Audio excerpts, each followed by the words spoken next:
Në përballje me temperaturat e larta të sezonit veror, Bashkia e Lushnjit në drejtimin e kryebashkiakes Risilda Sefa përmes ndërmarrjes së pasurisë publike, ka intensifikuar punën për ruajtjen e pastërtisë në qytet dhe njësitë administrative. Çdo ditë mjetet e pastrimit lajnë dhe freskojnë rrugët e qytetit 2 herë në orët e para të mëngjesit dhe në mbrëmje, duke ulur pluhurin dhe duke krijuar një mjedis më të pastër e më të freskët për qytetarët. Paralelisht, po kryhet pastrimi, larja dhe dezinfektimi i kontenjerëve të mbetjeve urbane, si dhe i hapësirave ku ata janë vendosur për të eliminuar aromat e pakëndshme dhe për të përmirësuar higjienën publike gjatë ditëve të nxehta.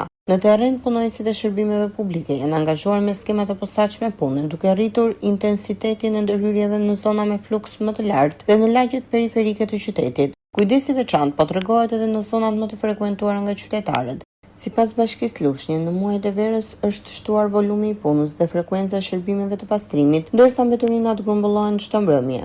Autoritetet vendore theksojnë se objektivi mbetet një qytet sa më i pastër, duke vijuar investimet dhe shërbimet në funksion të komunitetit. Po ashtu, nënvizojnë se pastrimi i qytetit mbetet një nga prioritetet kryesore të administratës vendore, ndërsa punët do të vijojnë në të njëjtin intensitet gjatë gjithë sezonit veror për të garantuar standarde më të larta higjiene dhe cilësie jete për qytetarët.